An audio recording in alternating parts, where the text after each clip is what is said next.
Patung safir yang bisa dihancurkan dengan satu atau dua pedang, sekarang Chung Xuan membutuhkan lebih dari 10 pedang. Kuang kuang kuang. Setelah lebih dari selusin pedang meledak, patung safir di depan Chung Xuan meledak. Tapi dia baru saja menghancurkan patung itu, dan Luo Zeng tidak jauh mengorbankan patung safir lainnya. Patung safir ini bahkan lebih besar dan lebih besar. Tidak ada habisnya. Chung Xuan menyadari bahwa memecahkan Luo Zeng adalah solusi mendasar. Luo Zeng meletakkan patung safir dan dia menghancurkannya, yang tampaknya sangat bodoh. Tapi tepat ketika Chung Xuan hendak menyerang patung safir dan bergegas langsung ke Luo Zeng sudah memiliki papan catur di tangannya. Papan catur hijau zamrud jelas juga terbuat dari safir. Ada 9 garis vertikal dan 9 garis horizontal di papan catur, dengan total 91 persimpangan. Dan ketika dia mengeluarkan papan caturnya, hanya ada satu bidak catur biru di papan catur itu. Saya melihat jari tengah Luo Zeng menekan bidak catur, dan bergerak sedikit. Patung safir raksasa yang berdiri di tempat menjadi hidup, dan mengambil langkah maju untuk meraih Chung Xuan. Chung Xuan mengira patung-patung safir ini digunakan oleh Luo Zeng untuk mengatur formasi, dan dia memang tidak bisa bergerak, dia sama sekali tidak mengharapkan pemandangan ini, dan sebenarnya ditangkap oleh patung raksasa safir. Mencari kematian, Chung Xuan benar-benar marah. Dia tidak ingin menghancurkan patung-patung safir ini karena terlalu memakan waktu dan padat karya.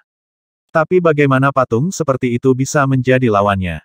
Ketika patung safir menyeretnya kembali, Chung Xuan berbalik, dan cahaya pedang yang tajam berputar di sekelilingnya beberapa kali. Kang, dentang, dentang. Dengan beberapa suara renyah, pedang panjang Chung Xuan akhirnya memutar patung safir menjadi berkeping-keping lagi. Kakak Chung Xuan masih luar biasa. Token anak laki-laki dari sisi lain agak aneh, tapi dia masih akan kalah pada akhirnya. Di bawah diskusi para murid Istana Taidi, sebuah garis langsung menunjuk ke Luo Zeng dan berkata lihat. Luo Zeng memegang papan catur safir di satu tangan, dan menjentikkan tangan lainnya, dan patung raksasa safir lainnya muncul di sampingnya. Patung raksasa safir ini tampak lebih tinggi dan lebih ganas. Sejauh menyangkut tubuh fisik, seseorang bahkan dapat melihat energi hijau samar mengalir di sekitar tubuhnya. Ada sedikit senyum di wajah Luo Zeng, dan jari tengahnya menekan ke arah papan catur. Patung raksasa safir baru saja dihancurkan oleh Chung Xuan, dan bidak catur hijau di papan catur juga runtuh di ujung jari Luo Zeng. Sekarang Luo Zeng mengendalikan bidak catur di sampingnya. Saat Luo Zeng dengan lembut mendorong bidak catur ke depan, jejak aliran energi hijau keluar dari patung di sampingnya, dan kemudian dia langsung menuju ke Chung Xuan. Fusi alat peradaban Luo Zeng sulit untuk didefinisikan sebagai satu token dari sisi lain, ia memiliki karakteristik menurun, memperkuat, misterius, dan bahkan tambahan. Untuk menghindari pengejaran dan pembunuhan klan Wukong, peradaban safir menekan kekuatan peradaban, tetapi meskipun demikian, itu masih dapat memberikan cara yang sangat menakutkan bagi Luo Zeng. Misalnya, papan catur yang dimiliki Luo Zeng sekarang dapat membawa patung binatang raksasa safir turun keluar. Dan setiap kali Luo Zeng turun di atas patung raksasa safir, kekuatan patung itu akan meningkat 1 poin, semakin sering raksasa safir turun, semakin kuat kekuatannya sendiri. Satu-satunya kekurangan adalah kristal dewa yang dikonsumsi sangat menakutkan. Untuk menghadapi Chung Xuan, Luo Zeng tidak ingin menggunakan senjata peradaban, tetapi di bawah tekanan Chung Xuan, Luo Zeng tidak punya pilihan. Sementara raksasa safir ini bergegas menuju Chung Xuan, Luo Zeng menjentikkannya, dan patung raksasa safir lainnya datang, dan ada bidak catur lain di papan caturnya. Ketika Chung Xuan melihat dua binatang raksasa safir bergegas maju, satu di belakang yang lain, dia akhirnya merasakan perasaan tidak menyenangkan di hatinya. Patung safir ini semakin kuat satu persatu, bukankah tidak akan ada habisnya jika ini terus berlanjut? Patung safir yang dia pecahkan tadi memiliki kekuatan hampir 800 dewa, dan itu adalah yang ke-12. Bagaimana dengan dua patung di depannya? Tepat ketika Chung Xuan bersentuhan dengan kedua patung ini, dia sudah mendapatkan jawabannya. Kekuatan patung ke-13 mencapai 900 bobot dewa. Kekuatan patung ke-14 langsung menembus 1000 kekuatan dewa. Dengan 100 dewa sebagai satu kesatuan, kekuatan patung-patung safir ini meroket lapis demi lapis, dan seiring dengan itu, kekuatan patung-patung ini sendiri juga meningkat. Kuang, kuang, kuang. Chung Xuan bolak-balik di antara kedua patung itu, memotong dan memotong. Kecepatan kedua patung ini agak lambat, dan sulit untuk menangkap Chung Xuan, tetapi pedang panjang berdarah Chung Xuan terus menebas, dan hanya beberapa pecahan safir yang terpotong dari patung-patung ini. Melihat pemandangan ini, Chun Yuan dan murid langsungnya saling memandang dengan ekspresi bingung di wajah mereka. Token Advent dari pihak lain sangat kuat, karena tidak perlu menanggung kekuatannya sendiri, tetapi juga memiliki keterbatasan yang besar, yaitu tidak dapat tumbuh dengan pertumbuhannya sendiri. Tapi patung-patung yang dikunjungi Luo Zeng ini, agak keterlaluan, bukan? Tidak jauh dari situ, para penjaga istana Taidi juga berkumpul, menyaksikan perjuangan dengan senang hati. Banyak dari penjaga ini telah pensiun dari Tai Yiwei, dan mereka tidak lemah dalam kekuatan dan penglihatan. Pada awalnya, seperti para murid langsung, mereka percaya bahwa Chung Xuan akan memenangkan pertempuran di level ini 100%. Bagaimanapun, dia adalah orang yang kuat di tanah kesedihan pedang. Setelah melihat patung-patung Luo Zeng yang tidak bisa dijelaskan, situasinya mulai berbalik. Tidak mungkin anak itu memanggil lebih banyak patung hijau. Tapi menurutku dia tidak memiliki batas sama sekali. Mereka penjaga tiba-tiba sampai pada kesimpulan seperti itu. Para penjaga lainnya memfokuskan pandangan mereka pada penjaga itu, lalu menggelengkan kepala serempak. Tidak mungkin. Token di sisi lain kuat dan lemah, tetapi bagaimanapun juga mereka mengikuti aturan umum. Saya pikir anak itu hanya surga ke-13. Tidak mungkin mendapatkan token yang menentang surga dari sisi lain. Token yang sangat kuat dari pantai seberang, surga ke-13 juga memiliki token dari pantai lain yang lebih kuat dari surga ke-14, tetapi tidak akan selalu ada penyimpangan besar. Mungkin ada tanda dari sisi lain yang menjungkir balikan istana surgawi, tetapi tidak dapat muncul di 13 langit. Orang pembawa sial, Chun Xuan menjadi geram, rambut hitamnya berdiri tegak ke langit. Kekuatan primitif dan unik keluar dari tubuhnya. Ketika kekuatan ini menyebar, bel yang merdu terdengar. Kakak akhirnya mengorbankan darahnya. Darah kakak Chung Xuan sangat murni. Jika dia bisa mengorbankan lonceng Dong Huang, itu akan menakutkan. Chung Xuan mengangkat pedang panjangnya yang berdarah dengan ringan, dan memuntahkan kata-kata dari mulutnya, dan kemudian pedang panjang itu melewati dua patung safir, dan segera dua lonceng hantu jatuh lurus ke bawah. Bang! Bang! Bayangan hantu dari dua lonceng besar menutupi binatang safir raksasa, dan dua binatang safir raksasa itu berubah menjadi pecahan seukuran ujung jari yang tak terhitung jumlahnya dalam sekejap mata. Hah! Setelah Chun Xuan membunuhnya dengan darahnya sendiri, ketika dia melihat Luo Zeng lagi, pemandangan yang dia lihat hampir membuatnya pingsan. Wajah Luo Zeng masih memiliki senyum yang sama selama ribuan tahun, dan ada tiga patung raksasa safir yang lebih tinggi dan lebih kuat berdiri di sampingnya. Luo Zeng menekan tiga bidak di papan catur lagi. Patung binatang raksasa safir ke-15, ke-16, dan ke-17 langsung diaktifkan oleh Luo Zeng, dan ketiga binatang raksasa safir itu melangkah maju dan langsung menuju Chung Xuan. Setiap kali raksasa safir turun lagi, kekuatan dan tubuh fisik mereka akan tumbuh lagi. Kekuatan ketiga raksasa safir ini sudah sebanding dengan alam sumber caotik biasa, dan kekuatan tubuh fisik mereka sedikit lebih lemah. Meskipun Chung Xuan adalah orang yang kuat di Chaotic Source Realm, sudah agak sulit untuk menghadapinya. Dia hampir mengertakkan gigi dan memeras darah di tubuhnya. Pedang panjang berdarah itu sepertinya mengandung kekuatan yang tak ada habisnya, berubah menjadi jam besar, dan menuju ke kota binatang safir raksasa. Kuang, kuang, kuang. Binatang safir raksasa ke-15 masih dengan mudah ditekan oleh Chung Xuan. Tapi binatang safir raksasa ke-16 menolak pembunuhan Dong Huangzong sekali, dan retakan yang tak terhitung jumlahnya meledak di permukaan tubuhnya. Baru setelah Chung Xuan menekannya untuk kedua kalinya, binatang safir raksasa itu hancur. Dan binatang safir raksasa ke-17 hanya meledak di bawah tekanan lonceng Kaisar Timur, yang menunjukkan kekuatan tubuh fisiknya. Para penjaga yang menyaksikan pertempuran dari kejauhan semuanya menarik napas saat melihat pemandangan ini. Ukiran batu giok yang turun, apakah itu menakutkan? Chung Xuan mengorbankan token dari sisi lain dan kekuatan magis dari darah, tetapi mereka tidak dapat dipatahkan. Dia benar-benar dapat membuat ukiran batu giok ini tumbuh lebih kuat. Metode seperti itu sama sekali tidak pernah terdengar. Tidak hanya para penjaga, tetapi juga para murid langsung dari Istana Taidi semuanya menjadi pucat. Di mata mereka, Chung Xuan, yang bisa dikatakan tak terkalahkan, sekarang menjadi lelucon. Sekarang dia bahkan tidak bisa menyentuh lengan baju Luo Zeng, dan dia benar-benar lelah berurusan dengan ukiran batu giok ini. Hasil ini benar-benar di luar pertahanan psikologis mereka.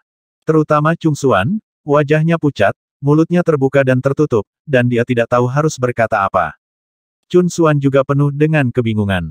Mengapa pantai lain di dunia warna begitu sulit? Jika dikalahkan oleh Luo Zeng hari ini, leluconnya akan lebih besar dari langit.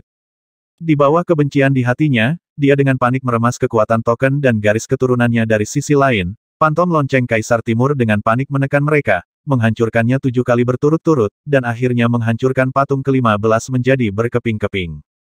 Seperti yang diharapkan dari pembangkit tenaga Chaotic Origin Realm, kata Luo Zeng dengan ringan. Kekuatan yang meletus Chungsuan telah langsung menuju ke 2000 dewa, dan dengan hantu lonceng Kaisar Timur, kekuatannya bahkan lebih kuat. Jika Anda tidak mengandalkan senjata peradaban, pada dasarnya Luo Zeng tidak mungkin mengalahkan Chungsuan.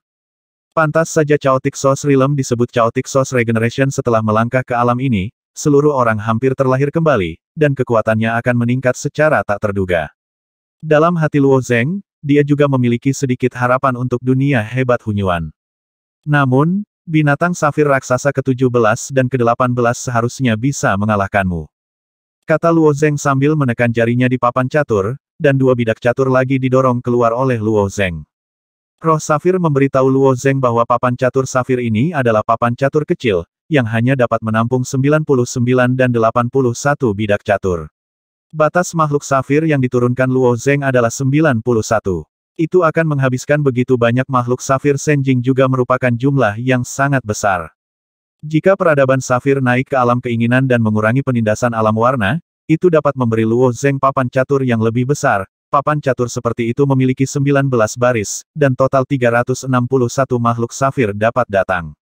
Kuang, Kua, Kua, Kua. 2 raksasa safir yang mendekati 1 kaki berlari dengan liar di jalan yang diaspal dengan batu biru di Istana Taidi.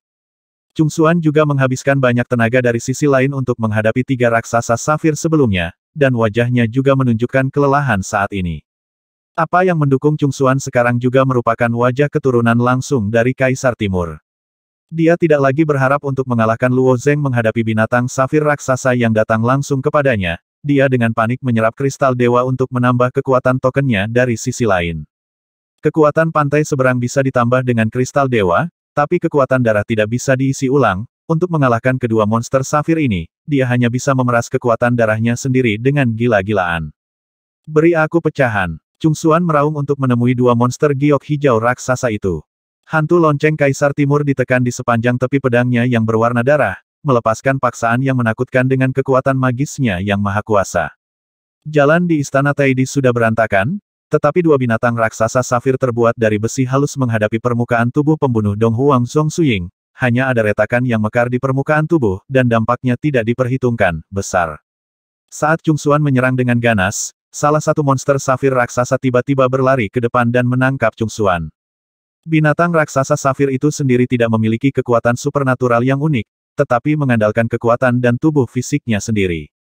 Chungsuan telah menghindari beberapa serangan oleh monster safir raksasa sebelumnya, tetapi kekuatan monster safir raksasa yang terus tumbuh telah meningkat pesat, dan Chungsuan tidak dapat menghindarinya setelah tangkapan ini. Sua, boom! Raksasa safir itu meraih Chungsuan dan melemparkannya langsung ke tanah.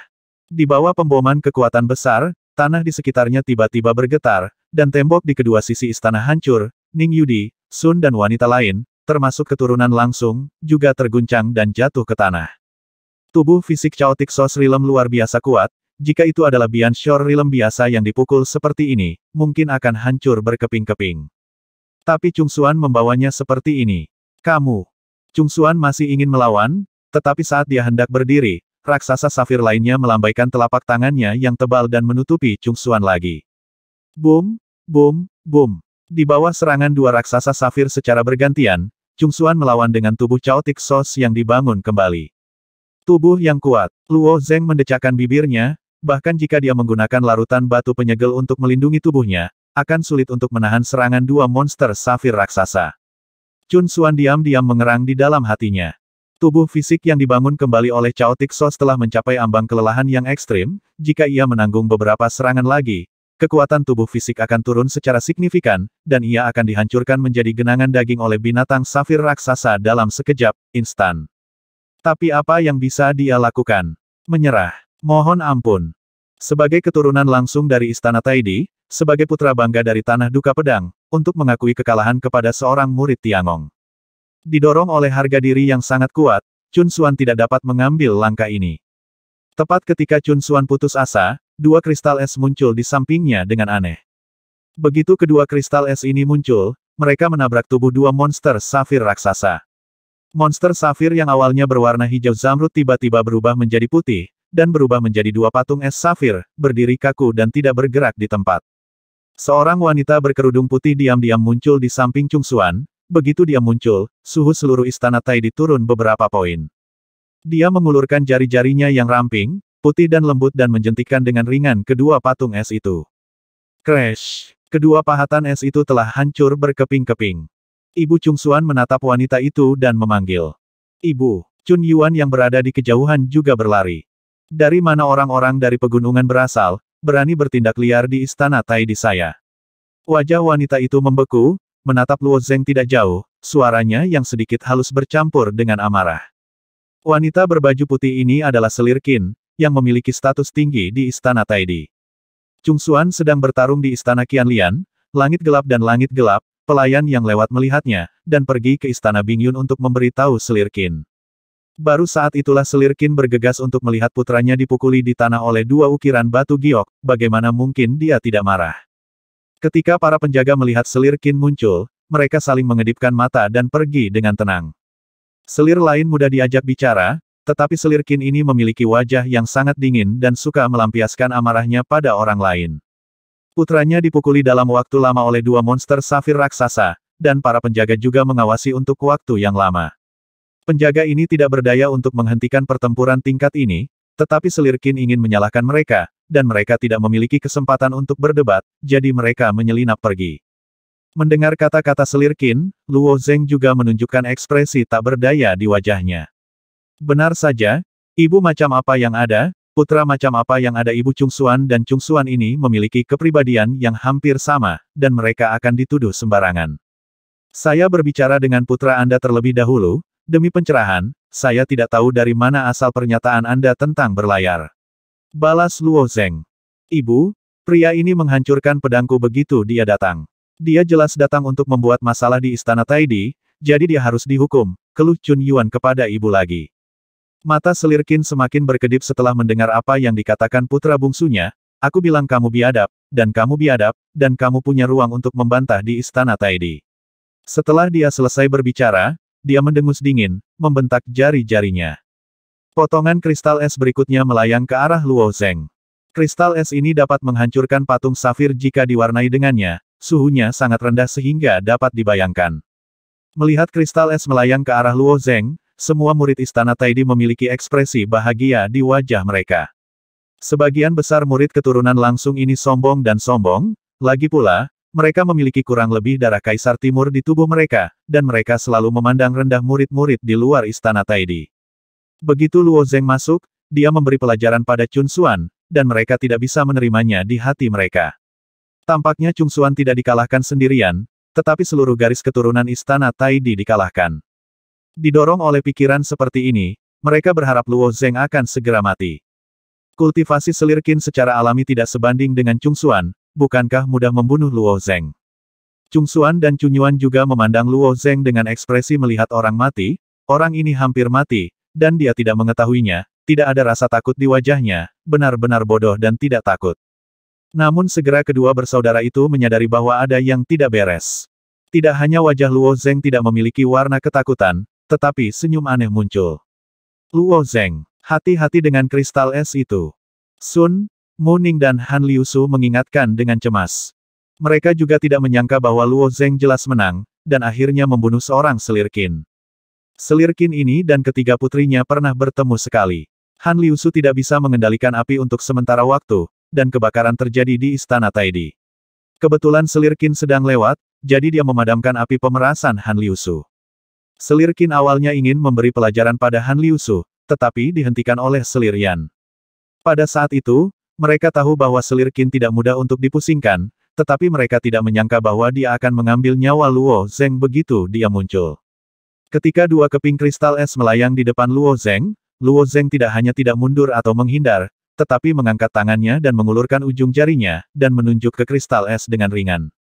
Kristal es berisi nafas yang sangat dingin menghilang seperti ini, seolah-olah tidak pernah muncul di dunia ini.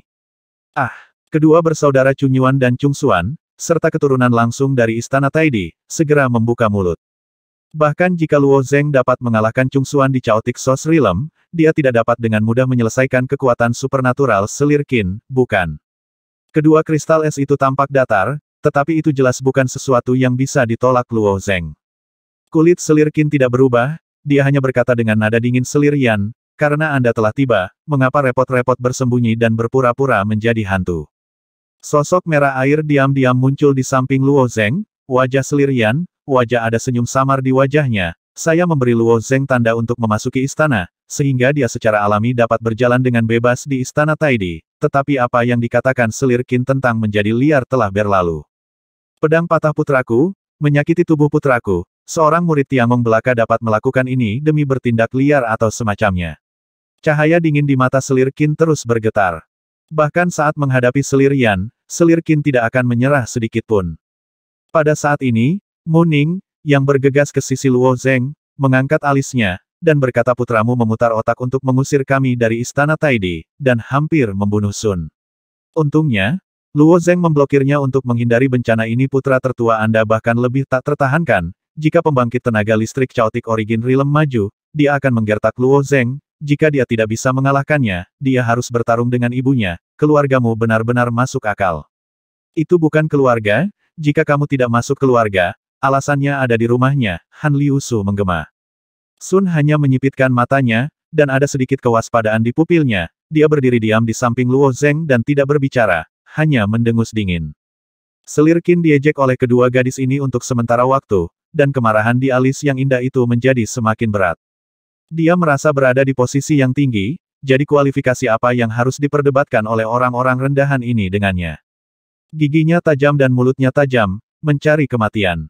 Selir Qin tiba-tiba meremas satu tangan, dan memilih potongan kristal es di langit, dan kristal es ini dengan cepat berubah menjadi badai salju dan menyapu ke arah Luo Zeng, hantas sel. Kristal es yang dia lempar dapat membekukan ruang selamanya. Selama sepotong kristal es terkontaminasi, dia pasti akan mati. Melihat badai salju akan menyelimuti kepalanya, selir Yan mengangkat tangannya, dan lapisan api keemasan melayang.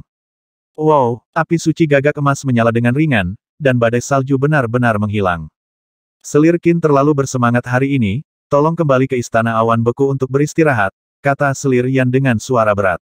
Selir Yan, apakah kamu benar-benar ingin melindungi para pelayan ini? Selir Qin berkata dengan marah, wajahnya yang cantik terdistorsi. Istana Taidi terlihat damai dan damai, tetapi ada juga pertempuran rahasia di antara para selir ini. Selir Qin dan selir Yan selalu berselisih satu sama lain, tetapi kali ini Chung Xuan dan Chung Yuan berada dalam posisi yang kurang menguntungkan, dan selir Yan sebenarnya melindungi beberapa orang di luar istana. Bagaimana mungkin selir Qin menerimanya? Pelayan, sudut mulut selir Yan sedikit melengkung, penuh sarkasme. Pertama, mereka adalah murid istana Taitian, bukan pelayan yang kamu sebutkan. Kedua, mereka adalah teman Feng Ge.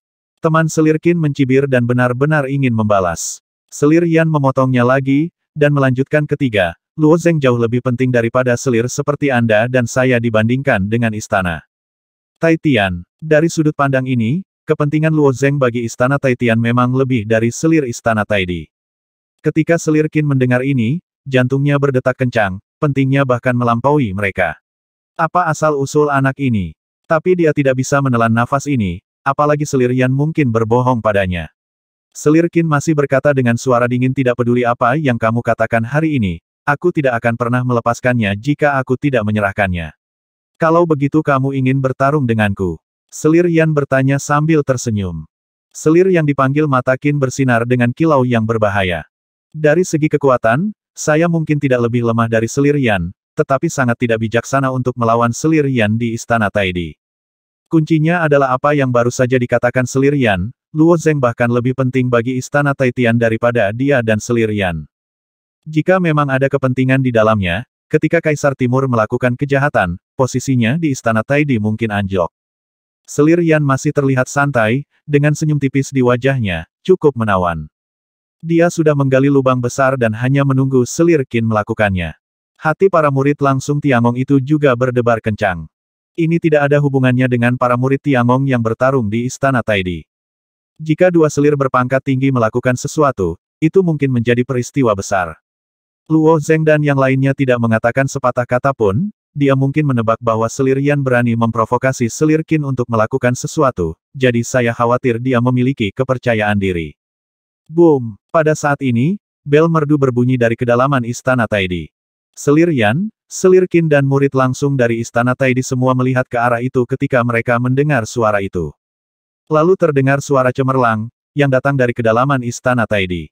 Katakan pada Luo Zeng untuk menemuimu. Suara itu bergema di seluruh Istana Taidi, dan semua orang bisa mendengarnya dengan jelas. Tuan Ji sudah bangun. Selir Yan menunjukkan keterkejutan di wajahnya. Kali ini, Kaisar Timur mundur terlalu lama, dan Istana Taidi penuh dengan kekhawatiran. Kulit Selir Qin juga sedikit berubah. Kaisar Timur bangun dan tidak menelepon siapapun, dia akan segera melihat Luo Zeng. Selir Yan, siapa Ji Jun? Luo Zeng bertanya. Selir Yan tersenyum dan berkata, ini Dong Huang, cepatlah, Dong Huang memanggilmu, dan aku akan mengirimmu ke sana. Kirim aku ke sana. Luo Zeng melirik Muning dan yang lainnya. Selir Qin ini berpikiran sempit, jika Selir Yan pergi, bagaimana jika dia menyebarkan amarahnya pada mereka secara gila-gilaan. Terlebih lagi, Selir Yan tidak mengerti kekhawatiran Luo Zeng. Dia berkata dengan santai, jangan khawatir, ini adalah Istana Taidi. Meskipun beberapa orang tidak memahami kebenaran, otak mereka tidak buruk. Tentu saja, mereka tidak dapat melakukan hal-hal yang mencari kematian.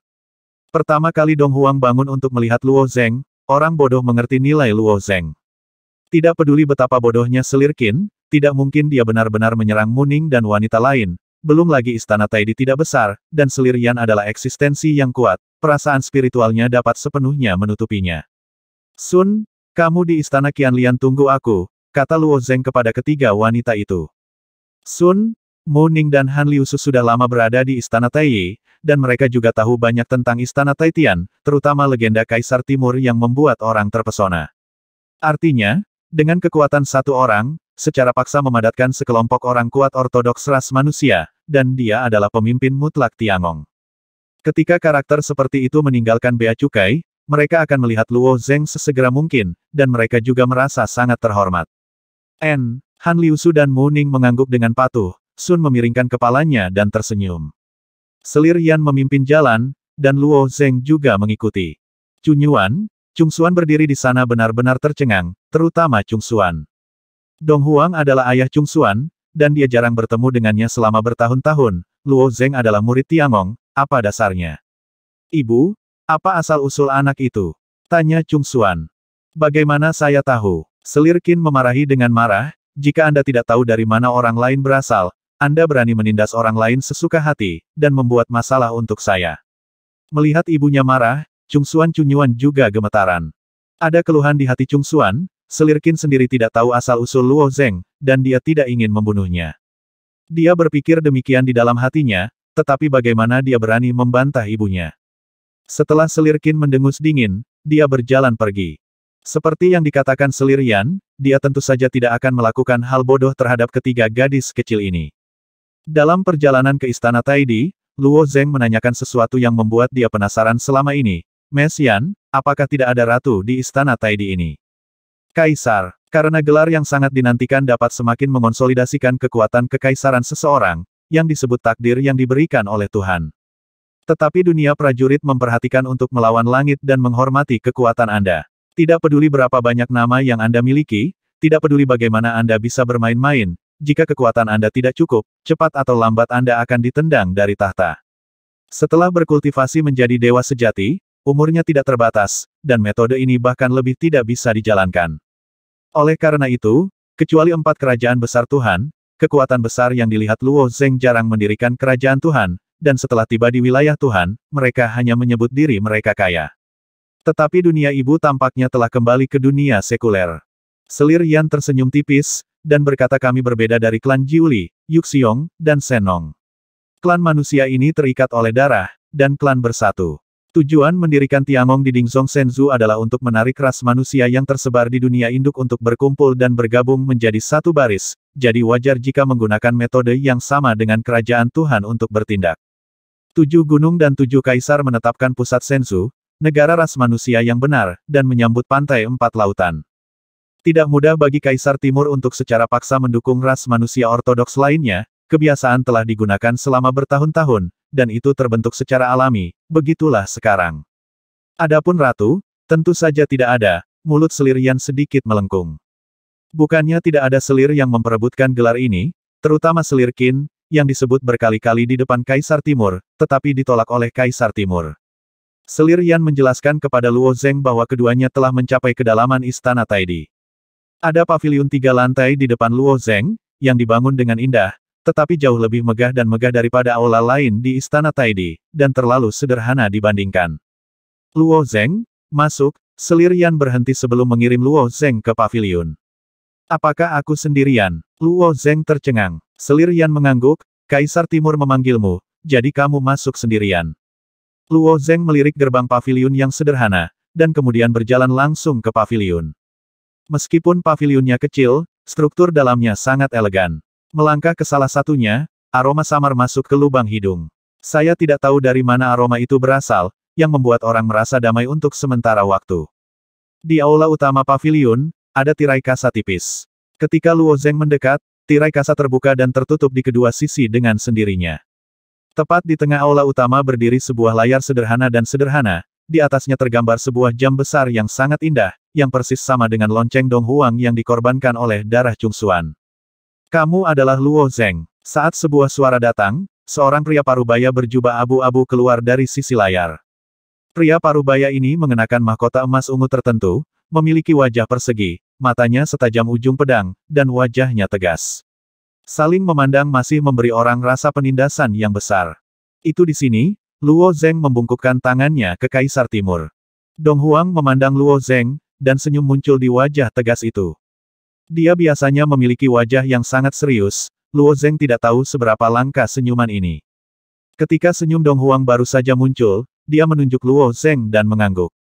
Menunjuk ujung ke pedang, pembudidaya pedang biasa bisa melakukannya. Tetapi ketika dilepaskan oleh tangan Kaisar Timur, itu secara alami sangat tajam.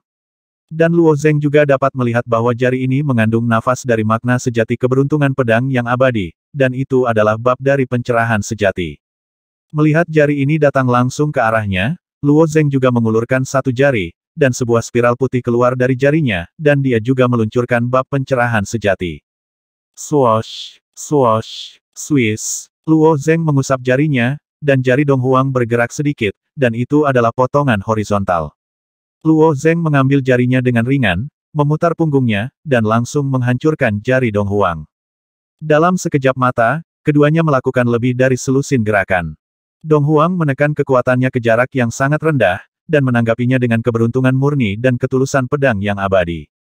Dan kultivasi pencerahan sejati Luo Zeng lebih dari Dong Huang, dan jari-jarinya sedikit lebih tajam, dia menekan Dong Huang di mana-mana, dan akhirnya memaksa Dong Huang untuk berhenti. Kemudian saya mendengar Dong Huang berkata saya telah berada di sisi lain terlalu lama kali ini, dan saya telah meninggalkan seutas jiwa di sini. Jika ada berita penting di Istana Surgawi, Qiu Yinhe dan yang lainnya akan melaporkannya kepada saya, dengan jiwaku, menyatu dengan ini setelah jejak gangguan, kamu membuatku takut. Luo Zeng pura-pura tidak tahu dan bertanya aku tidak tahu apa yang membuat Kaisar Timur takut. Saya telah tenggelam dalam bab Zhenwu selama bertahun-tahun, dan saya pernah ingin menyerah. Pada akhirnya, saya hanya menguraikan lebih dari 100 karakter. Umur tulang Anda hanya lebih dari 100 tahun, dan wawasan Anda dalam menguraikan bahasa Sanskerta telah melampaui saya. Saya benar-benar terkejut. Ekspresi Kaisar Timur sangat tulus. Dong Huang, sebagai pembangkit tenaga ortodoks yang membangun umat manusia, mengejar jalan pamungkas dengan sepenuh hati.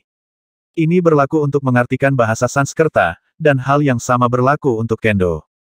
Bab pencerahan sejati telah mempermalukannya terlalu lama, dan dia belum mendapatkan apapun hingga beberapa tahun terakhir.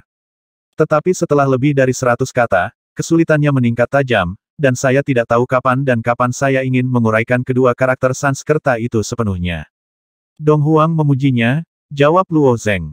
Tanpa diduga, Kaisar Timur menggelengkan kepalanya dan berkata Qiu Yinhe mampu membawamu ke Istana Surgawi secara kebetulan. Ini adalah keberuntungan besarku di Istana Surgawi. Bolehkah aku bertanya, apakah kamu yakin untuk menguraikan bab pencerahan sejati ini? Luo Nian telah menguraikannya. Meskipun Luo Zeng berpikir demikian di dalam hatinya, dia tidak akan menjawab seperti ini. Sebaliknya, dia membuat wajah malu dan berkata dua kata Sanskerta di bab Zhenwu memiliki struktur yang sangat khusus. Memang terlalu sulit untuk menemukan jawaban yang benar dari ribuan kemungkinan, tetapi saya juga menemukan jejak pola di suatu tempat. Itu juga mungkin untuk retak. Di mana Luo Zeng tahu cara menguraikan bahasa Sanskerta. Dia baru saja mendengarnya dari Luo Nian, berbicara omong kosong di depan Kaisar Timur.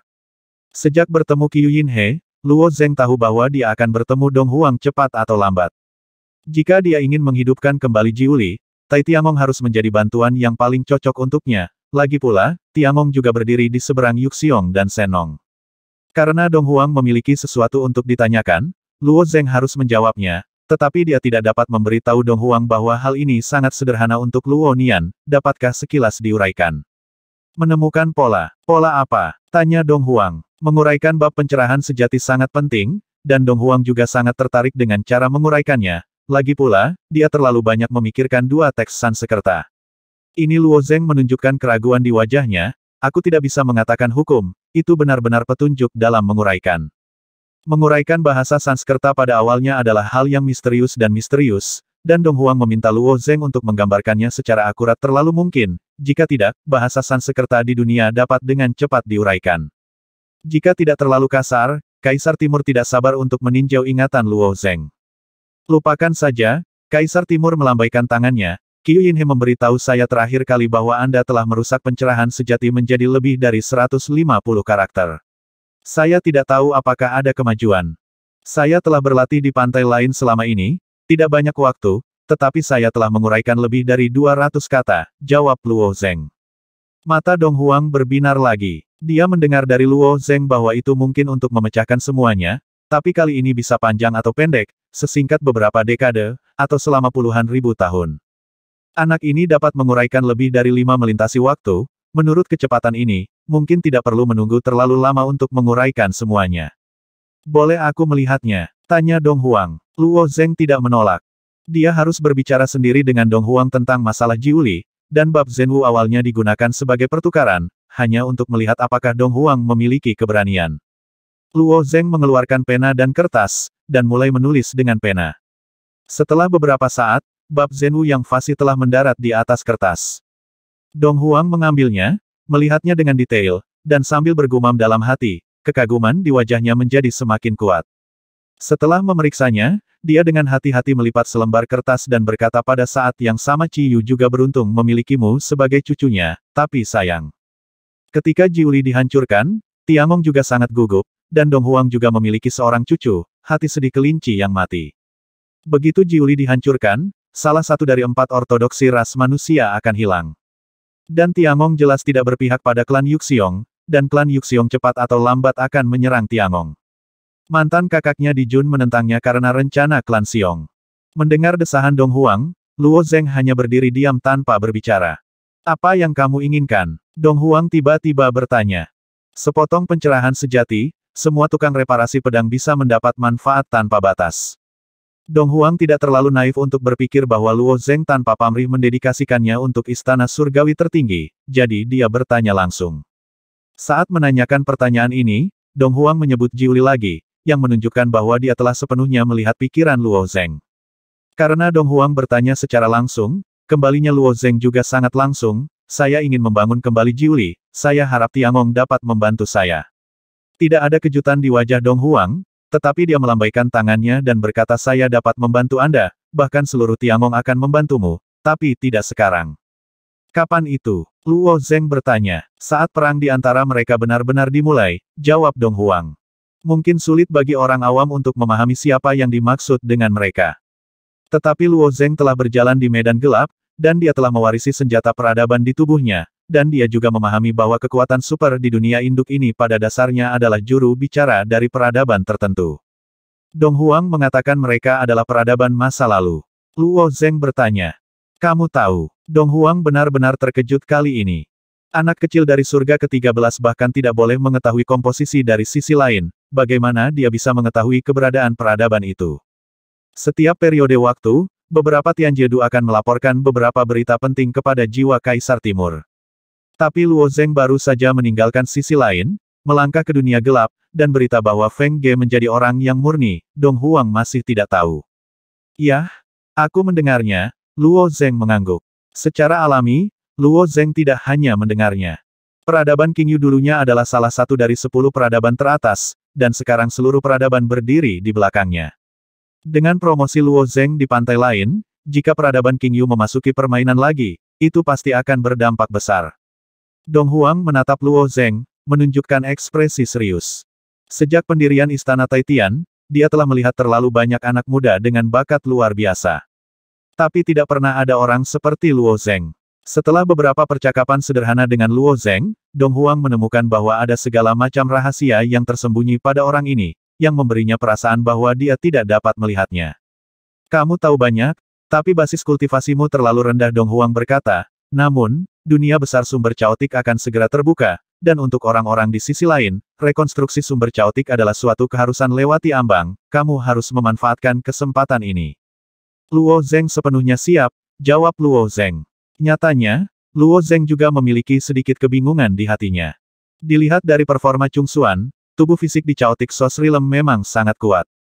Tetapi jika Luo Zeng menyerap beberapa batu penyegel lagi dan menggunakan larutan batu penyegel untuk melindungi tubuh, tingkat tirani tubuh fisik juga dapat mencapai efek generasi sumber kekacauan, dan bahkan sedikit melampauinya. Rekonstruksi sumber kacau benar-benar merupakan ambang batas yang diperlukan untuk pihak lain. Tidak lama kemudian, Luo Zeng mundur dari paviliun Kaisar Timur. Waktu keduanya bertemu kali ini tidak lama, dan Dong Huang tidak pernah memberikan apapun, tetapi Luo Zeng sudah mendapatkan apa yang diinginkannya, yang merupakan janji Dong Huang. Mungkin ada harta karun dan kekuatan gaib yang tak terhitung jumlahnya di Istana Surgawi, tetapi bukan itu yang dikejar Luo Zeng, dan untuk nama palsu, dia bahkan lebih acuh tak acuh. Setelah Luo Zeng pergi, sesosok muncul dari sudut, dan gaun merah air menguraikan sosok rampingnya, yang tampak menawan dan menawan, itu adalah Selir Yan. Jijun bangun, tidak melihatku, dan mengumumkan untuk melihat Luo Zeng secara langsung. Selir Yan menyalahkan, dia terlihat seperti wanita kecil di depan Dong Huang. Kamu juga tahu pentingnya Luo Zeng, kata Dong Huang, memegang Selir Yan di tangannya, jika aku mendapatkan bab pencerahan sejati, aku mungkin memiliki terobosan lain dalam cara meminta pedang. Pedang, pertanyaan Jijun. Cepat atau lambat, saya akan menerobos sendiri, dan saya tidak terburu-buru, kata Selir Yan dengan nada genit. Kaisar Timur menggelengkan kepalanya dan berkata, sudah terlambat, kali ini perubahan besar terjadi di pantai seberang. Perubahan besar, ekspresi Selir Yan menjadi kental. Ya, aku khawatir mereka tidak bisa menahan diri lagi. Berbicara tentang ini, mata Dong Huang menunjukkan ekspresi khawatir, tidak apa-apa jika aku menjadi umpan meriam di era ini, tapi sayang sekali banyak orang di Tiongkok. Di beberapa benua di bawah yurisdiksi Istana Taitian, ada keluarga besar yang tak terhitung jumlahnya dan populasi lebih dari puluhan miliar. Begitu Istana Taitian terlibat, bagaimana orang-orang ini memiliki kekuatan untuk melindungi diri mereka sendiri. Melihat kekhawatiran di wajah Dong Huang, Selir Yan berkata dengan lega, mereka lahir di era ini, jadi mereka secara alami memiliki kemalangan di era ini. Jika pada akhirnya kita kalah, belum lagi China Tengah, di mana seluruh kekacauan. Kecuali mereka memenuhi syarat untuk melarikan diri ke pantai seberang. Satu-satunya tempat perlindungan dalam kekacauan adalah pantai seberang. Tapi dalam putaran peradaban, berapa banyak orang yang bisa bersembunyi di sisi lain? Bahkan jika kita melarikan diri dari sisi lain, saya khawatir kita tidak akan selamat dari bencana ini, kata Dong Huang lagi. Pantai seberang tidak akan selamat. Mendengar ini, Selir Yan juga menunjukkan keterkejutan di wajahnya. Dong Huang mengangguk dan berkata mereka ingin menghancurkan segalanya, termasuk pantai seberang. Ini gila, kata Selir Yan dengan mata terbuka lebar. Jika putaran kekacauan ini akhirnya hancur, masih ada jalan keluar bagi makhluk kuat seperti yang ada di dunia induk, yaitu bersembunyi di pantai seberang. Ini adalah hak istimewa beberapa orang yang kuat. Bahkan jika pantai seberang dihancurkan, konsekuensinya tidak terbayangkan, tidak heran Selir Yan begitu bersemangat. Jangan bicarakan ini, beberapa hari yang lalu kau bilang ada hal penting yang ingin kau tanyakan padaku, apa itu? Tanya Dong Huang. Beberapa hari yang lalu, Selir Yan tidak berdaya melawan Feng Ge, jadi dia secara alami berpikir untuk menggunakan kekuatan Kaisar Timur. Tapi Dong Huang tidak meninggalkan sisi lain, dan jiwa yang terbelah yang dia ceritakan pada Dong Huang tidak membantu sama sekali. Selir Yan tersenyum dan berkata tidak apa-apa, Feng Ge sudah siap. Feng Ge, apa yang terjadi padanya? Dong Huang bertanya dengan rasa ingin tahu, dia masih peduli pada Feng Ge, seorang putri kecil yang sangat berbakat. Feng Ge telah menjadi orang yang murni, kata Selir Yan. Yang murni. Dong Huang tertegun sejenak. Tentu saja dia tahu apa yang murni itu, yaitu pembangkit tenaga listrik dari sisi lain yang mendominasi langit. Ya, selir Yan mengangguk. Bagaimana mungkin? Yang murni hanya bisa menargetkan makhluk di sisi lain, bagaimana Feng Ge bisa melakukannya? Dong Huang semakin terkejut. Masalah ini terkait dengan Luo Zeng, kata Yan Fei. Ini terkait dengan anak ini lagi setelah Dong Huang pergi dari sisi lain, dan membaca berita di dalam jiwa, sebagian besar hal yang dia minati terkait dengan Luo Zeng. Nama ini muncul di benaknya berkali-kali juga banyak. Ceritanya panjang, Tuan Ji dengarkan saja aku, kata selir Yan sambil tersenyum. Luo Zeng kembali ke istana Qianlian lagi, Mu Ning, Sun dan Han Liusu telah mengemasi tas mereka dan siap untuk meninggalkan istana. Setelah konflik dengan selir Qin kali ini, mereka tidak perlu tinggal di istana Taidi. Tapi saat mereka berjalan ke gerbang istana Qianlian, sosok Feng Ge melayang di depan mereka. Kamu pulih? Luo Zeng bertanya sambil tersenyum. Wajah Feng Ge ditutupi lapisan es, pinggangnya tinggi dan lurus, dan gaun biru panjangnya terlihat sangat mulia. Di sepasang mata biru-biru di wajah telur angsa, ekspresi rumit terus berputar dan berputar. Tapi ingatan itu sendiri memiliki tingkat plastisitas tertentu. Setelah ingatan Huyun dihapus, ingatannya sendiri telah pulih sepenuhnya. Tidak hanya itu, apa yang terjadi di medan gelap bahkan lebih jelas. Berpikir mengikuti Luo Zeng seperti orang idiot, dia merasa tidak wajar untuk sementara waktu. Tuan kecil, halo. Mu Ning dan Han Liusu masih sangat antusias saat melihat Feng Ge, lagi pula Feng Ge menerima mereka dengan baik.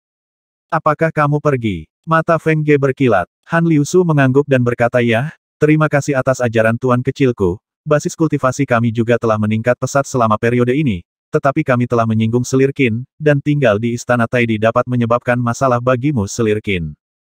Tanda tanya, apa yang terjadi? Feng Ge mengerutkan kening. Pada saat tuan kecil koma, mereka Mu Ning memberitahu Feng Ge apa yang terjadi selama ini. Setelah Feng Ge mendengarkan, cahaya dingin di matanya melonjak, dia mencibir dan berkata Cungsuan, Cunyuan orang-orang ini cukup berani. Di antara murid langsung di istana Taidi, tidak ada yang berani memprovokasi Feng Ge. Bahkan Cungsuan, yang kuat di Chaotic Origin Realm, akan mengambil jalan memutar saat melihat Feng Ge. Dia tidak menyangka orang-orang ini tidak jujur setelah dia pergi untuk waktu yang singkat. Feng Ge menerima mereka sebagai magang dengan seenaknya, dan itu tidak cukup formal. Tapi setelah bergaul selama beberapa waktu, ada emosi di hati saya. Melihat bahwa Mu Ning dan yang lainnya akan pergi sekarang, dia merasa enggan di dalam hatinya, jadi dia berkata kepada Mu Ning kamu tidak perlu pergi. Tapi Mu Ning menatap Luo Zeng sambil pembicaraan. Luo Zeng masih tidak berbicara, Feng Ge melangkah maju untuk memegang tangan Mu Ning, dan pada saat yang sama berhenti di depan Sun dan Han Liusu, menatap Luo Zeng dengan dingin dan berkata meskipun saya tidak memiliki status tuan dan magang dengan mereka, masih ada cinta di antara mereka. Intinya, kamu tidak bisa membawa mereka pergi. Melihat Feng Ge seperti ini, Luo Zeng marah dan lucu, bukankah sempoa Feng Ge membawa mereka ke sini di awal?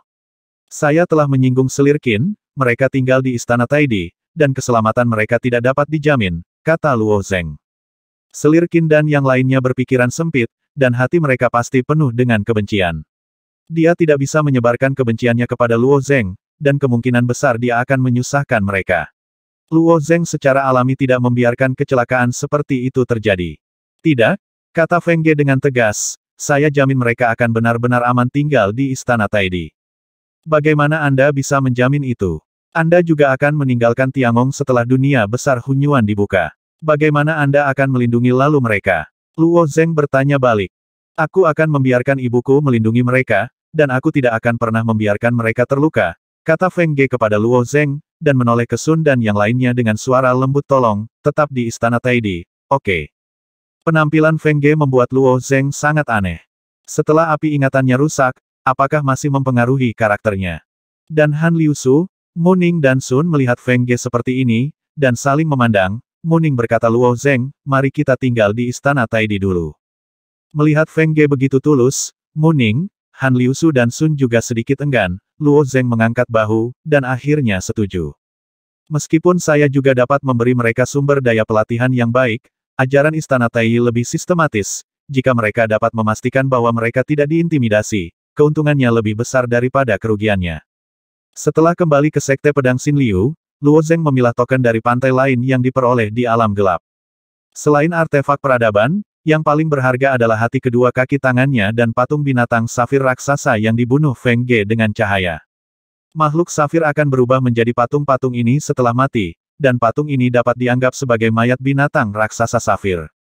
Setelah fusi, itu dapat sangat memperkuat pertahanan tubuh sendiri, dan mengubah diri menjadi tubuh safir, yang dapat dianggap sebagai token tambahan dari pihak lain. Token seperti itu dari pihak lain juga sangat jarang, tetapi Luo Zeng hanya dapat mengintegrasikan 3 keping token dari pihak lain. Totem Dewa Kekuatan bertanggung jawab atas pecahnya kekuasaan, dan ketakutan akan mata jahat dapat mengganggu pikiran lawan di saat kritis. Senjata peradaban adalah inti dari kenang-kenangan Luo Zeng. Ketiganya sangat diperlukan sebelum memasuki alam keinginan. Luo Zeng tidak bermaksud mengubah token dari pantai seberang. Kedua hati kaki tangan bahkan lebih berharga. Salah satu Luo Zeng meminta Ling Xuang untuk memberikannya ke Gunung Taiyi, dan Luo Zeng lainnya awalnya berencana untuk menyimpannya untuk dirinya sendiri. Tetapi setelah Lin Zanting mengetahuinya, dia pergi ke pintu bersama dengan Qiu Yinhe, He Qi, dan lainnya, dan terpaksa membeli token ini dari sisi lain dan pergi. Hal-hal seperti itu sangat penting bagi kekuatan super, dan Qiu Yinhe dan yang lainnya secara alami memiliki visi seperti itu. Mengorbankan nyawanya sendiri, mampu melawan kekuatan puncak lawan, dapat digunakan sebagai pembunuh besar untuk kekuatan super, tetapi itu juga tidak berlaku untuk Luo Zeng, dan dia tidak akan membiarkan fusi di sekitarnya mengorbankan dirinya sendiri. Sebelum Chaotic Source Great World dibuka, Luo Zeng juga mulai berlatih keras. Tidak sulit untuk memahami cara ilahi esensi darah, cukup beri Luo Zeng waktu yang cukup, tetapi sangat sulit untuk mengintegrasikannya. Selain itu, Luo Zeng juga perlu pergi ke menara aliran jantung untuk berlatih kode pedang aliran jantung. Tetapi dengan ditemani Ning Yudi dan Si Yukin, waktu berlalu dengan cepat. 2 bulan kemudian, Mo Yijian akhirnya kembali dari cederanya. Terakhir kali dia menggunakan metode rahasia, jiwanya rusak parah, dan dia koma untuk waktu yang lama sebelum sembuh. Sekte Pedang Xin Liu juga membayar banyak cara dan harga. Setelah dia datang mengunjungi Luo Zeng, dia juga mulai mundur. Saat ini, hanya 2 bulan sebelum pembukaan dunia besar Hunyuan, dan Mo Yijian secara alami tidak ingin melewatkan kesempatan ini, jadi dia secara alami mempercepat waktu untuk menutupi kekurangannya sendiri. Selama ini, suasana di Tiangong menjadi sunyi. Hampir semua murid Tiangong yang memenuhi syarat untuk menginjakan kaki di surga ke-13 diam-diam berkultivasi. Tiket ke dunia besar Hunyuan sangat berharga, dan Tiangong juga berjuang untuk mendapatkan lebih banyak tiket, tetapi pada akhirnya masih merupakan situasi di mana terlalu banyak biksu dan terlalu sedikit makanan. Tentu saja, beberapa dari mereka akan tersingkir dan tidak dapat pergi ke dunia hebat Hunyuan. Tidak ada yang mau menjadi orang yang tersingkir. Ini tidak hanya berlaku untuk Tiangong, tetapi juga untuk semua negara adidaya di dunia ibu. Bahkan kekuatan super ini berjuang secara terang-terangan dan diam-diam untuk mendapatkan jumlah tiket, dan beberapa klan kecil dan kekuatan kecil membayar harga tinggi untuk membelinya melalui pasar gelap Hermos. Sekte Gunung Hitam. Ada bau busuk di puncak Montenegro. Mayat-mayat bertumpuk di sini. Kumbang besar, serigala yang mengerikan, dan ras alien dari segala jenis bentuk yang aneh. Kekuatan makhluk-makhluk ini tidak lemah sebelum mereka hidup, setidaknya tingkat pertama dari 12 di sisi lain, dan tingkat pertama di surga ke-13. Mereka bertempur hidup dan mati di sekitar Montenegro. Wow, dengan raungan keengganan terakhir, seekor kera besar yang ganas menukik dan langsung menuju dewa jahat. Kera ganas ini telah terluka parah, tetapi sangat tidak mau. Selama dia membunuh ras manusia terkutuk di depannya, dia bisa mendapatkan tiket ke dunia besar Hunyuan. Hanya selangkah lagi, dewa jahat memandang kera ganas yang mendekat, menunjukkan senyum licik. Dia mengulurkan tangannya dan menunjuk dengan ringan, dan nafas jiwa di tubuhnya tiba-tiba meledak. Nafas jiwa ini seluas lautan, dan di bawah nafas yang kuat, ia mengalir menuju kera yang ganas. Saat kera ganas itu diselimuti oleh nafas jiwa ini, dia hampir kehilangan dirinya. Jiwa yangnya mengapa begitu kuat? Ji Yuan masih bingung dalam pikirannya, ketika dia merasakan sakit yang tajam dari atas kepalanya, kesadarannya terpesona dalam sekejap, dan tubuhnya yang besar dan kepala yang kuat telah berubah menjadi puing-puing. Menginjak tubuh kera mati, dewa jahat akhirnya melangkah ke puncak gunung. Di seluruh Black Mountain, dia adalah satu-satunya yang berdiri dengan bangga. Para pembunuh, makhluk jahat, dan binatang buas di Sekte Gunung Hitam semuanya melihat ke atas dari kejauhan. Itu terlalu sederhana, dewa jahat berdiri di puncak gunung, mengeluarkan token Black Mountain Order, menghancurkannya, menatap langit dengan bangga dan bergumam, kalian tidak akan terlambat. Di Cakrawala, sebuah perahu hitam perlahan datang. Tampaknya lambat, tetapi sebenarnya melonjak ke langit dengan kecepatan yang sangat tinggi. Ketika perahu hitam itu berhenti di atas gunung hitam, Tumi dengan gaun hitam panjang langsung jatuh dari langit dan melayang di atas dewa jahat itu. "Jangan berdiri di atasku," kata dewa jahat dengan suara berat. "Jangan bicara omong kosong, ambillah dan ikutlah dengan kami." Setelah Tumi selesai berbicara, dia melemparkan kartu hitam ke dewa jahat, yang merupakan tiket ke dunia besar Hunyuan. Tiket ke Hunyuan Great World dibuat dengan memotong Divine Crystal menjadi irisan tipis dengan cara yang sangat cerdik. Di sekitar tiket, 4 susunan jimat kecil ditarik, menyerap energi kristal dewa di dalam ke sekitarnya. Selama setiap sudut dihancurkan, seluruh tiket akan rusak. Tiket ke dunia hebat Hunyuan terlalu berharga, sehingga banyak makhluk akan mengambil risiko untuk meniru mereka. Tidak berdaya membuat tiket dengan cara halus seperti itu. Dewa jahat meletakkan tiket di tangannya dan melihatnya. Dia juga sangat menderita di Sekte Gunung Hitam, terutama ketika dia pertama kali bergabung dengan sekte tersebut. Beberapa ahli di sisi lain mengandalkan token mereka sendiri, yang menghancurkannya sampai mati. Namun, dalam waktu singkat, dia memasuki dunia dengan sangat cepat, dan dunia lain yang pernah membebani kepalanya entah diinjak-injak di bawah kakinya, berlutut, atau mati. "Saya telah melalui begitu banyak hanya untuk tiket kecil ini." Dia dengan santai memasukkannya ke dalam cincin Sumi, dan berkata pada saat yang sama, "Apakah ada cara untuk memberiku cincin Sumeru di pantai lain? Aku tidak bisa membawa begitu banyak token dari pantai lain, dan mereka adalah semuanya sia-sia. Di dalam pantai lain tidak sulit untuk membuat ruang Sumeru." Kuil negara adik kuasa tersebut umumnya memelihara binatang Kongming, dan mereka semua memiliki keahlian uniknya sendiri. Tapi dewa jahat itu sendirian di sisi lain, seperti bintang jahat, siapa yang akan menjadikannya cincin Sumeru? Dia awalnya ingin bergegas ke kuil dan memaksa orang-orang itu untuk mengukir cincin Sumi untuknya, tetapi ada batasan pada jiwa yang di kuil, dan jiwa yangnya tidak tahan sekuat apapun itu, jadi dia bisa hanya menyerah pada akhirnya. Token yang diperoleh di pantai lain, kecuali beberapa yang sangat berharga yang tersembunyi di tubuh jiwa yang, pada dasarnya dibuang, sangat disayangkan. Tumi menatap dewa jahat itu dengan pandangan menghina. "Token dari pantai lain yang kucari di dunia warna adalah sampah, jadi sayang untuk membuangnya, dan kita tidak punya siapa-siapa di dunia warna. Ada sangat sedikit orang di kapal hitam, dan semua orang dia adalah orang yang sangat kuat, jika bukan karena alasan khusus, tidak mungkin pergi ke dunia warna." "Kamu sampah." Dewa jahat itu berkata dengan marah.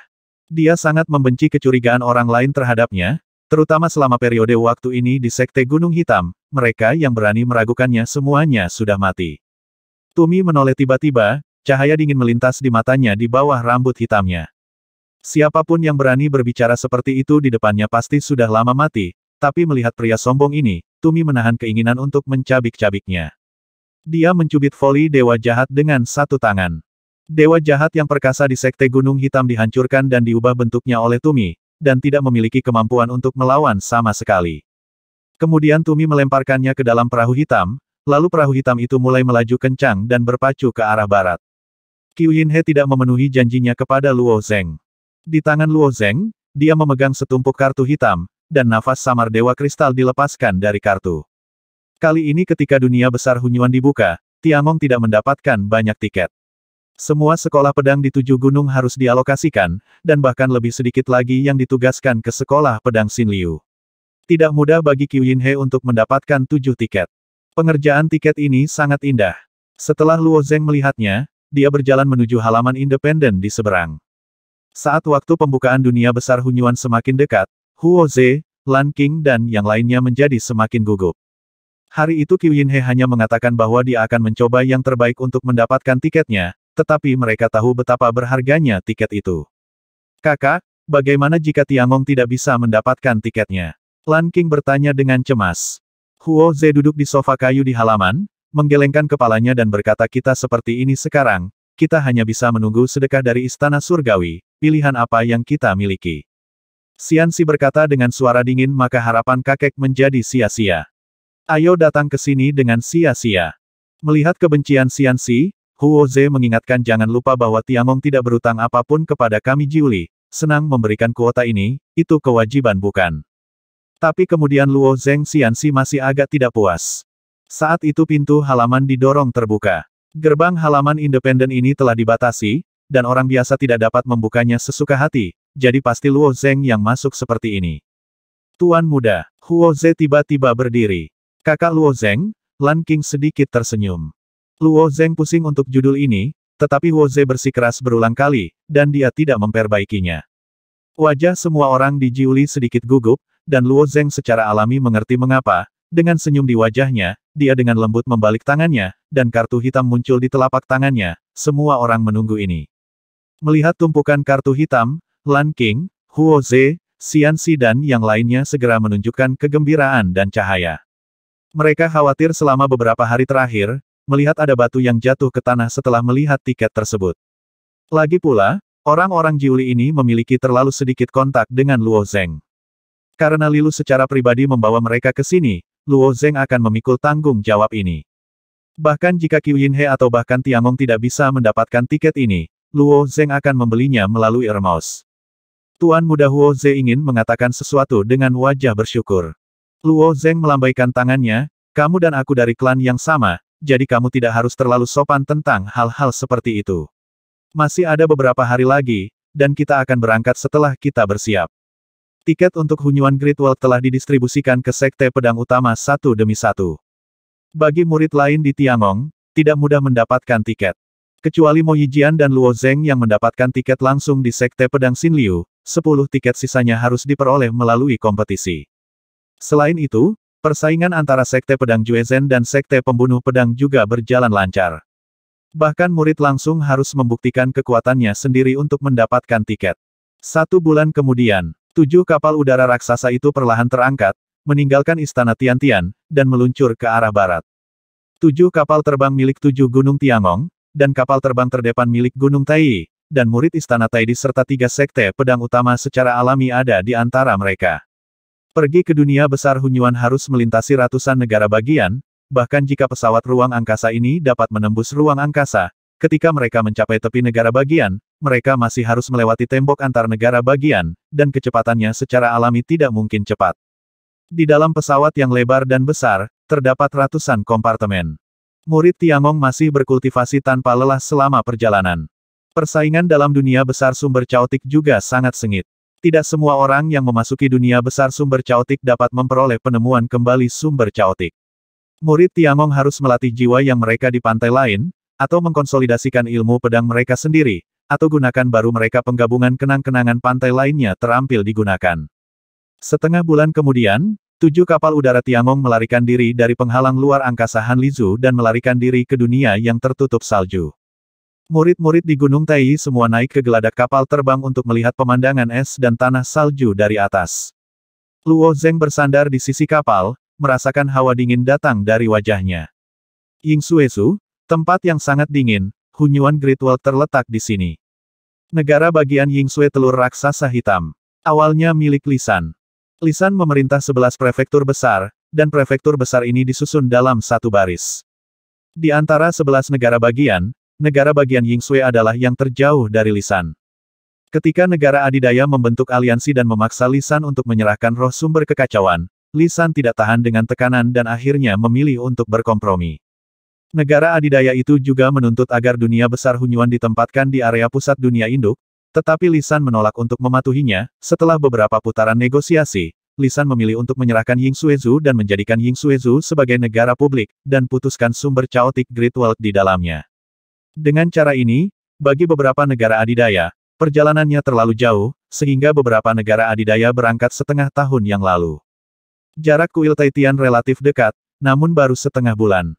Suhu di Yingsuezu sangat rendah, orang biasa akan berubah menjadi patung es hanya dalam beberapa tarikan napas. Tetapi untuk pembangkit tenaga listrik di sisi lain, suhu ini tidak biasa. Bahkan di lingkungan yang keras ini, masih banyak kota besar yang dibangun di negara bagian Yingsue. Mereka akan mencapai tujuan mereka, dan banyak murid Tiangong menunjukkan kegembiraan di wajah mereka. Mereka berkumpul berpasangan dan bertiga, mendiskusikan informasi tentang dunia besar Hunyuan. Meskipun murid-murid Tiangong ini memasuki dunia besar caotik Yuan untuk pertama kalinya, beberapa senior Tiangong secara alami akan memberikan beberapa trik, dan mereka berkumpul untuk bertukar informasi. Meskipun keduanya milik Gunung Tai, keempat faksi Gunung Tai masih dapat dibedakan dengan jelas. Murid langsung Istana Taidi adalah yang paling bangga, mereka menempati posisi depan kapal terbang, salah satu murid bernama Si Yuan sangat keras. Ketika kita memasuki dunia besar Hunyuan, murid istana Taidi kita harus bersatu. Tetapi kakak laki-laki saya mengatakan bahwa roh-roh sumber yang kacau itu sangat tersebar, dan mungkin sulit untuk menangkap mereka jika mereka dikelompokkan bersama, balas murid lain dari istana Taidi. Itu tergantung pada pertukaran. Beberapa ras alien sangat kejam, dan mereka membunuh orang tanpa pandang bulu ketika mereka masuk. Sekte Pedang Pembunuh dan Sekte Pedang Juezhen menempati posisi di tengah kapal terbang, sedangkan Sekte Pedang Xin Liu ada di ujung, Jian dan Gao Qizeng dan yang lainnya memimpin. Keenam anggota suku Jiuli juga berada di kapal terbang, tetapi identitas mereka lebih sensitif dan mereka tidak muncul di geladak saat ini. Luo Zeng berdiri di sisi kapal, membiarkan angin dan salju bertiup di wajahnya, dan salju sebesar bulu angsa bertiup 3 inci di depannya dan menghilang dengan sendirinya. Dunia besar Hunyuan ini adalah rintangan yang harus dilewati oleh semua alam pantai lainnya. Luo Yan juga akan berpartisipasi, kan? Aku tidak tahu apakah kita akan bertemu kali ini. Dunia ibu, dia tidak pernah bertemu lagi. Melihat pemandangan salju yang luas, Luo Zeng merasa sedikit sedih di hatinya. Pada saat ini, tangan giok putih terulur dari sisi kanan Luo Zeng, dan dengan lembut menangkap sepotong salju bulu angsa, yang secara bertahap meleleh menjadi air salju. Luo Zeng berbalik dan melihat, itu adalah Feng Ge. Feng Ge muncul di geladak kapal terbang dan segera menarik perhatian semua orang. Tapi dia selalu sedingin es, orang asing tidak diizinkan masuk, dan orang lain tidak berani mendekati untuk berbicara dengannya. Ayah memberitahuku bahwa dunia hebat Hunyuan dan rombongannya harus lebih berhati-hati, kata Feng Ge sambil melihat salju putih di kejauhan. Kaisar Timur, mata Luo Zeng berkedip. Feng Ge mengangguk, klan Xiong pasti akan segera menyingkirkanmu. Meskipun mereka tidak dapat menemukanmu, mereka hampir yakin bahwa kamu akan datang ke dunia besar Hunyuan dan pasti akan menargetkanmu. Adalah masalah besar di masa depan. Sekarang Luo Zeng hanya bisa menjadi liar di 13 langit, tapi bagaimana dengan pergi ke alam keinginan di masa depan? Bagaimana dengan menembus dunia keinginan dan mencapai surga yang lebih tinggi? Ini adalah sesuatu yang sama sekali tidak ingin dilihat oleh keluarga beruang. Tidak ada aturan dan batasan di Hunyuan Great World, selama Anda memasukinya, Anda dapat membunuh orang secara sembarangan. Tiangong dan klan Yuxiong sudah hampir mencabik-cabik wajah mereka. Jika mereka menilai bahwa Tianxing harus menjadi murid Tiangong, mereka mungkin akan bersatu dengan Jinwu dan Shenong untuk membantai murid-murid Tiangong. Tianxing dibersihkan ke atas. Mereka tidak memiliki kemampuan hebat ini. Luo Zeng sedikit tersenyum. Segalanya mungkin, kata Feng Ge dengan serius. Bagaimana denganmu? Luo Zeng bertanya balik. Feng Ge juga muncul di sisi lain dalam tubuh fisik, dan dia adalah orang yang murni, termasuk dalam tubuh pihak lain, dan penampilannya tidak pernah kabur. Siapapun yang peduli padanya pasti akan memperhatikannya. Identitasnya tidak bisa disembunyikan, jauh lebih mencolok daripada Luo Zeng. Dibandingkan dengan Luo Zeng, Feng Ge seharusnya lebih berbahaya. Feng Ge mengedipkan matanya, dan tiba-tiba menunjukkan senyum polos, kamu berjanji untuk melindungiku.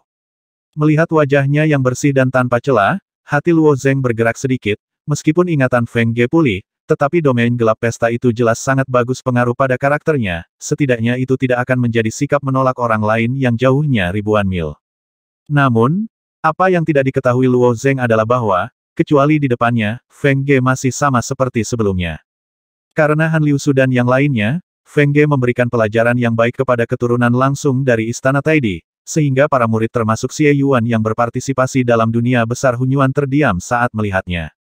Benar. Feng Ge menambahkan. Luo Zeng mengangguk tak berdaya, tentu saja. Feng Ge mengatupkan bibirnya, dengan sedikit kegembiraan di matanya, dia tiba-tiba menunjuk ke depan dan berkata lihat. Pada saat ini, pegunungan besar berbentuk cincin muncul di depannya. Di luar pegunungan ada daratan es dan salju, tetapi di dalam pegunungan diselimuti lapisan kabut hitam. Seluruh pegunungan ditutupi oleh pesona yang membentang sejauh 3 juta mil, yang terlihat seperti telur hitam raksasa dari kejauhan. Ini adalah dunia hebat Hunyuan. Tepat di depan dunia besar Hunyuan, ribuan pilar batu besar didirikan, dan setiap pilar batu diukir dengan nama kekuatan Super 7 pesawat dari kuil Taitian terbang menuju pilar batu milik Tiangong, dan berhenti di sisi pilar. Kapal terbang dari Gunung Taiyi, Gunung Taijin, Gunung Taiming, dan 6 gunung lainnya mengikuti dari belakang dan mendarat dengan rapi di samping pilar batu. Ada juga banyak kapal udara yang diparkir di samping pilar batu negara adidaya lainnya, beberapa kapal udara tertutup lapisan salju, dan sepertinya sudah lama sekali tiba. Murid Tiangong Qishan turun dari kapal terbang satu demi satu dan berkumpul bersama. Keenam anggota suku Jiuli mengikuti di belakang Luo Zeng. Gao Qizeng dan yang lainnya merasa sedikit aneh saat melihat keenam orang ini. Keenam orang ini bukan anggota Sekte Pedang Xin Liu, jadi mengapa mereka datang ke sini dengan kapal terbang? Ini aneh, tapi tidak ada yang menyebutkannya.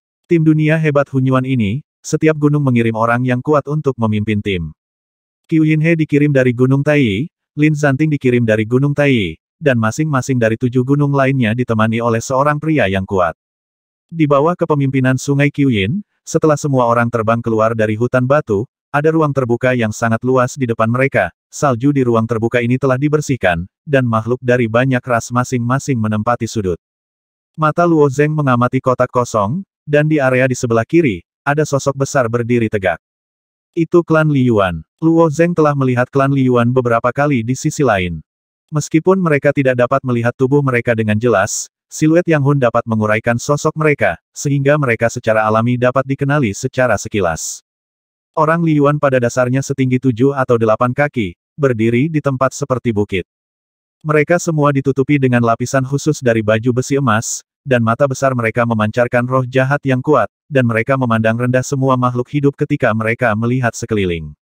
Orang-orang Li Yuan secara alami berukuran besar dan secara fisik tirani, dari segi kekuatan, mereka memang lebih unggul dari ras lain, jadi mereka secara alami sangat sombong.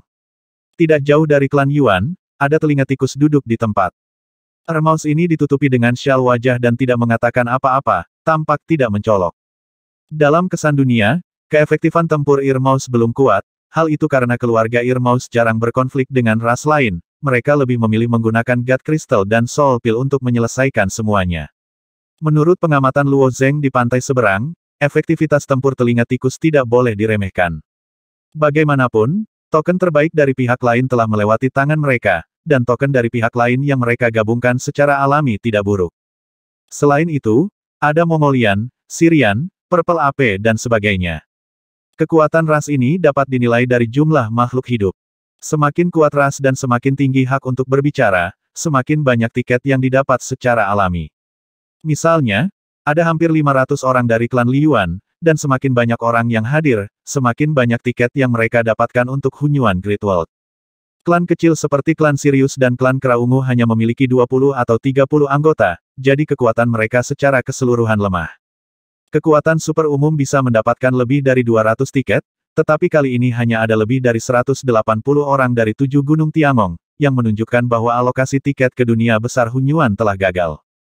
Setelah Qiu Yinhe memasuki arena, dia membungkukkan tangannya ke banyak klan besar, lalu menemukan sudut, dan memberi isyarat kepada murid-murid Tiangong untuk menunggu di sini. Murid-murid Tiangong duduk bersila di tempat, dan mata mereka sama dengan mata Luo Zeng, melihat sekeliling. Bagaimanapun, makhluk-makhluk ini di sini adalah pesaing potensial mereka. Tepat ketika para murid Tiangong duduk sebentar, ada suara siulan lain dari langit. Ada lusinan kapal terbang yang terbang ke arah mereka, salah satunya sangat besar, seperti kota yang melayang di udara, dan pola beruang besar tergambar di tengah kapal terbang ini. Ada orang-orang dari klan Xiong datang, murid-murid Tiangong bergumam dengan suara rendah. Huo Ze, Lan Qing dan yang lainnya mengikuti Luo Zeng diam-diam, tetapi ketika mereka melihat pria itu terbang seperti kota, ekspresi mereka sedikit berubah. Mereka belum pernah melihat keluarga beruang di dunia nyata, dan ini adalah kontak pertama mereka. Dalam benak mereka, mereka sudah menganggap keluarga Xiong sebagai lawan yang tangguh, dan melihat pertempuran seperti itu sekarang, mereka merasakan tekanan dan ketakutan di hati mereka. Terutama Lan Qing, yang secara tidak sadar meremas ke arah Luo Zeng.